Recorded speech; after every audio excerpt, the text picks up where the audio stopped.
الرحمن الرحيم الحمد لله رب العالمين والصلاة والسلام على رسوله الكريم وعلى آله وأصحابه أجمعين أما بعد. My dear brothers and sisters, it is a great honor and privilege for me to be with you this evening and to talk about a very important subject of today that is faced by the Muslim Ummah throughout the world. I was asked to talk about the Islamic finance. Islamic finance is the phrase that is very oftenly used and heard about by the Muslim Ummah throughout the world. And the subject is so vast and wide that it can hardly be summarized in 1 hour or a brief or a short time. But I will try my best, inshallah, to explain the basic concept of Islamic finance. Why Islamic finance is necessary for us? This is the first question. First question is that what is the importance of Islamic finance? This importance has two aspects. It is firstly important for the Muslims only, and the other aspect is that it is very important for the sake of humanity at large. I'll speak about these two aspects. Firstly, why is it necessary for Muslims? And secondly, why it is necessary for the entire world, for the humanity at large.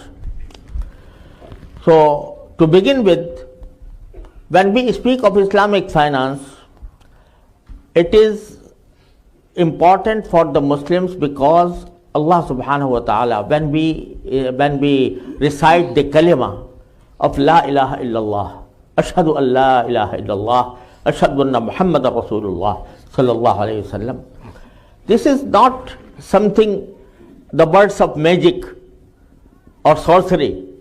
It is a contact that we make with Allah subhanahu wa ta'ala. When we say La ilaha illallah, there is no God but Allah.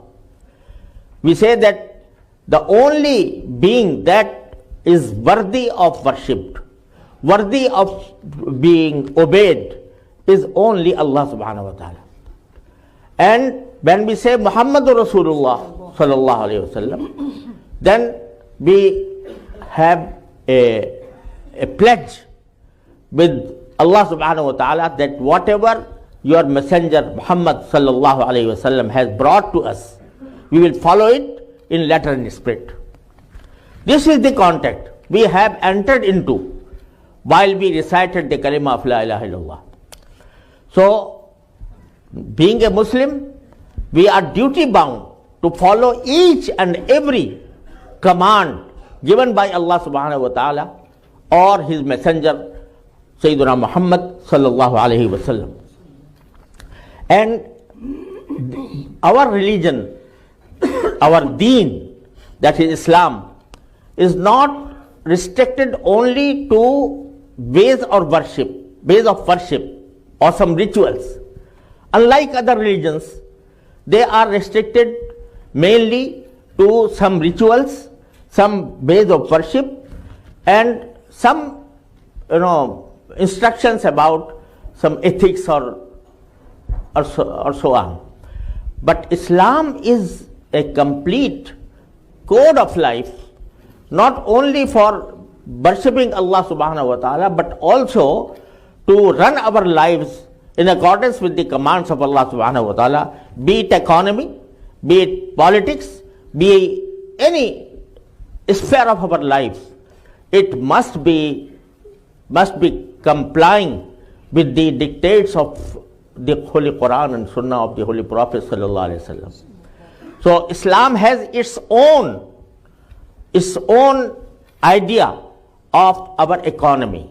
Economy is the main issue of today, and Allah subhanahu wa ta'ala has given us some instructions about our economy. We have experienced firstly feudalism, then capitalism, then socialism and communism.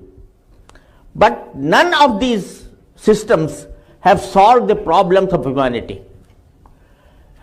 When socialism was failed, then the capitalist world, rejoiced that we have won and we have defeated socialism and communism. But they do not see that even after the fall of socialism, after the fall of communism, there is no equity between haves and have-nots. So therefore, none of these systems has built or was successful to solve the problems of humanity. Allah subhanahu wa ta'ala gave us some instructions on the basis of which we can solve these problems.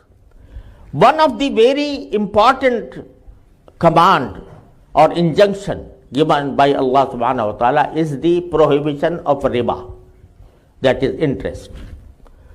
So this was so important that Allah subhanahu wa ta'ala has used some words about riba that have not been used for any sinful act, including zina, including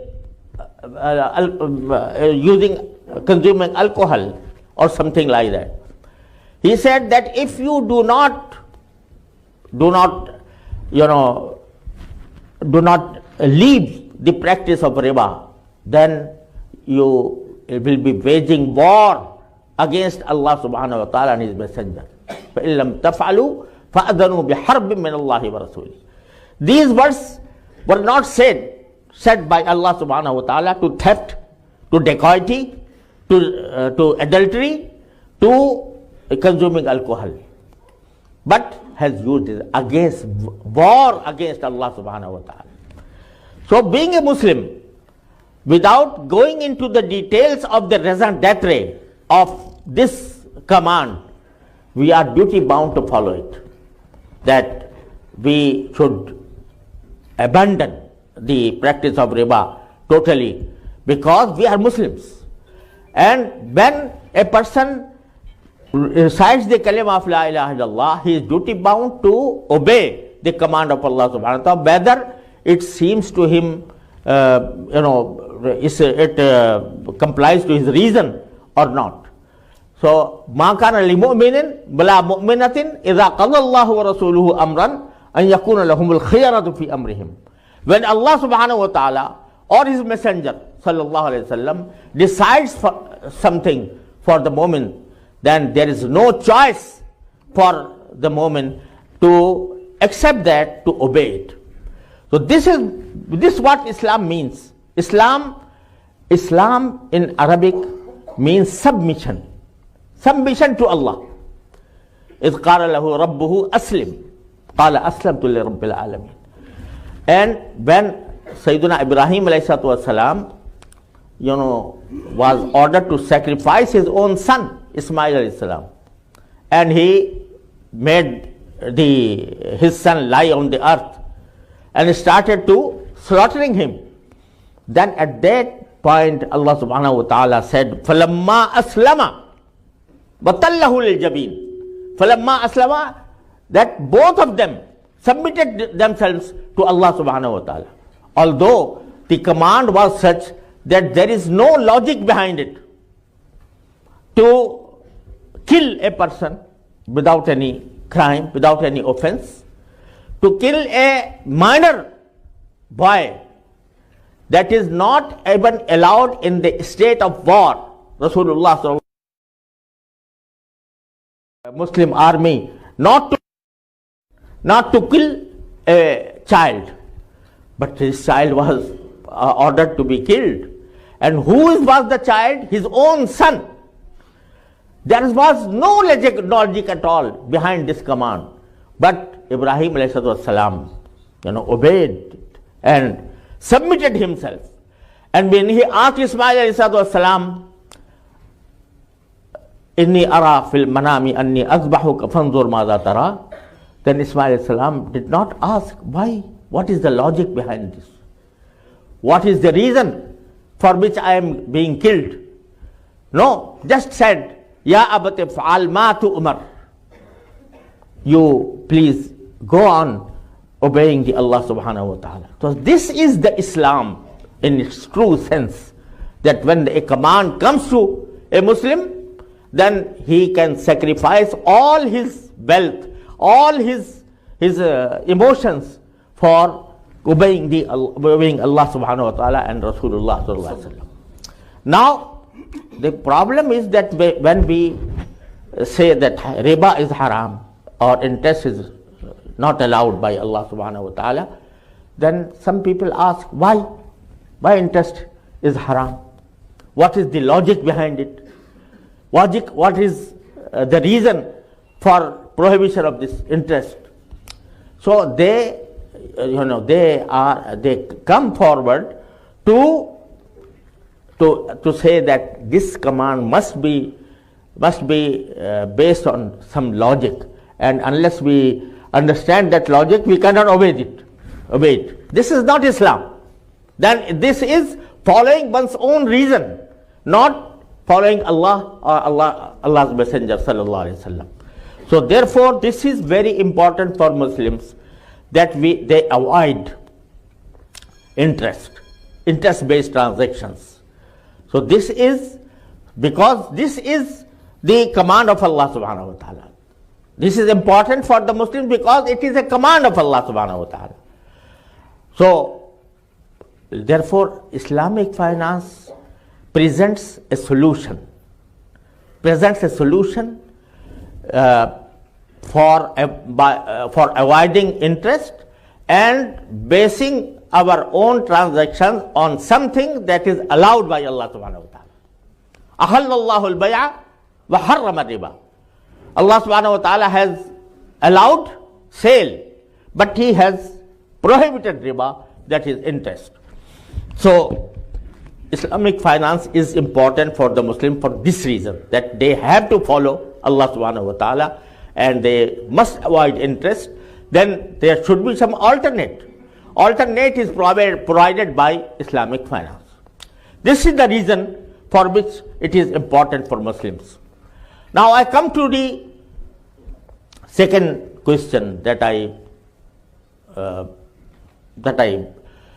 raised in the beginning, that why Islamic finance is important for the entire world, for humanity at large. This is a question that must be fully understood by us. Although riba is haram, therefore we have to avoid it. But the economic system that is prevailing today is based on interest. And although the prohibition of riba is not restricted to Holy Quran only, this was prohibited by the Bible. This was prohibited in clear terms by the Bible. There are many verses in the Bible that say that one cannot indulge in the practice of riba. But when came the Industrial Revolution, then they wanted to base their economy on the basis of interest. So the verses of Bible came as an obstruction before them. So the problem was that they were believing in Bible, they were believing in the verses of Bible, and on the other hand they wanted to to eradicate the economy based on interest. So now the first person who came forward to solve this problem, according to my limited knowledge, was John Calvin. John Calvin, one of the famous leaders of Protestant. He was a companion of Martin Luther, who was the founder of Protestant sect. So he came forward and said, no, the riba that was prohibited by Bible was something else. And the riba that we are practicing today in our industry, in our banks or financial institutions is totally different from what was prohibited in the Bible. Because in previous days, the borrowers were poor people. They used to borrow money for their individual needs. For example, they are facing hunger and their family needs bread and butter, but they did not have it. So they asked someone to lend them some money. So if a person demands something over and above the principle, then it was a zulm. It was something wrong, because you are dealing with poor people and you are demanding something more than you are lending them.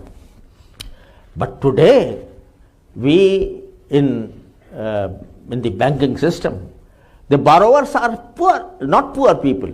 They are wealthy people. They have industries. They are traders. And then when they borrow money from the banks, then they use it for their own benefit, for their own profit.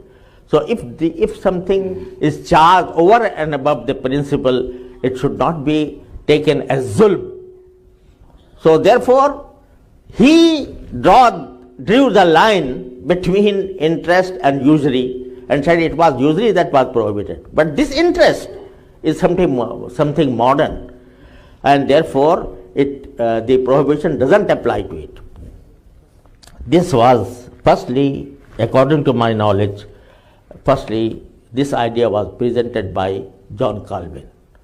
And then when interest became the practice of the day, then many people followed suit, and they claimed that there was a big difference between usury and interest.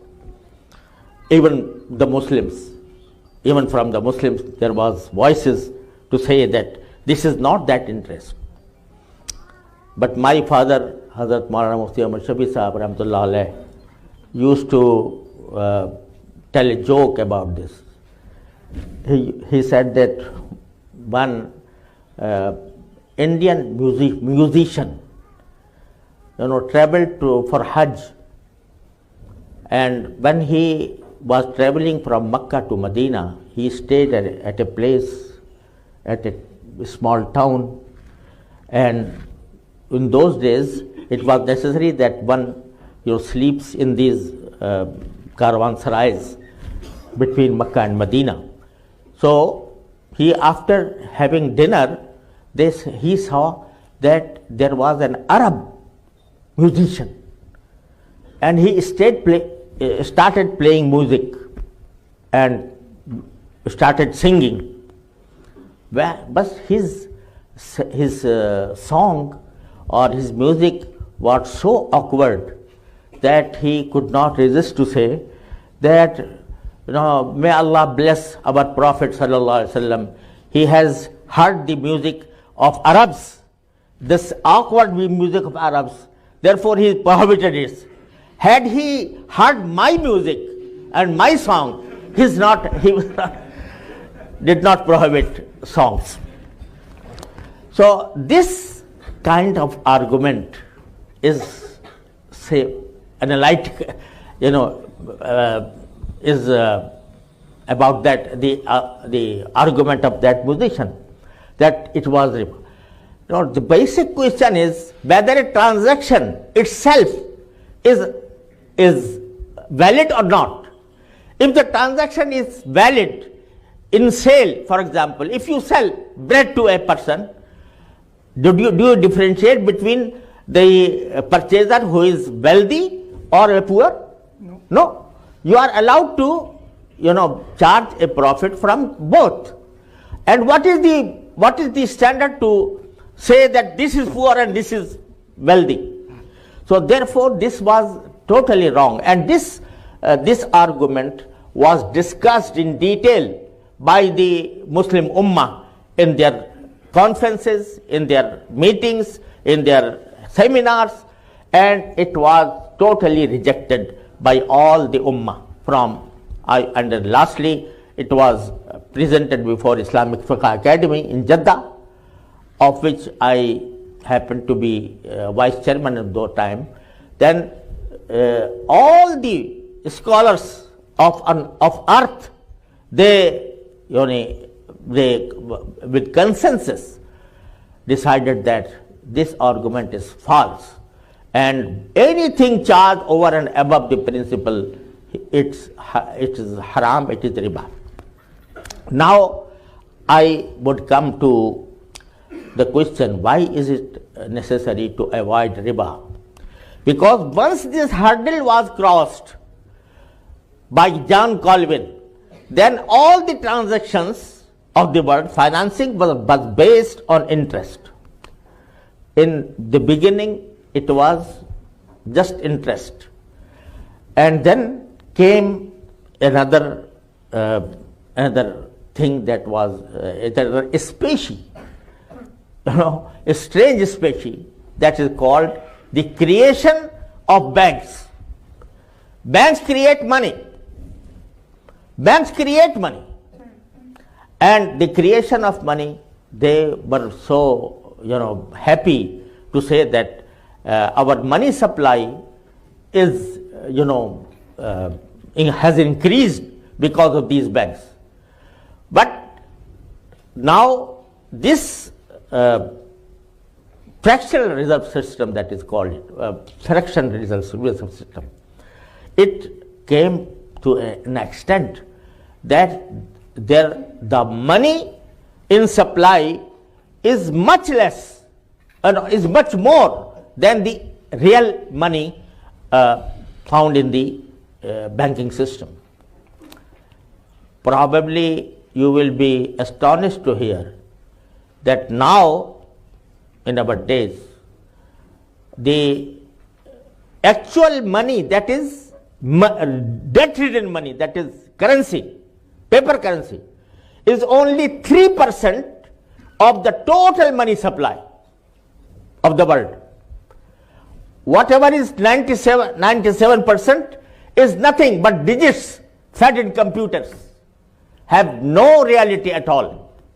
And because of that, the economy turned into a bubble. Rather, I say that it is turned into a balloon. So firstly, paper currency came in, then came the financial papers, and then came derivatives. There are derivatives in the form of futures, swaps, and options, etc. And the value of these derivatives is so large, huge, that an economist has mentioned that if you take the total value of the derivatives in form of dollars and put the dollars one on the top of the other, then they may rotate around the sun 38 times. And what is their money? This nothing at all, just bubble, just balloon. So therefore, I wrote some before in 2004 that this bubble or this balloon will be burst, can burst at any time. And it really actually burst in 2008. The world faced, the whole world faced the financial crisis, and all the banks were failed, all the trade were, stocks, faced steep fall. So this is, if you analyze the reasons behind this crisis, the main reason is interest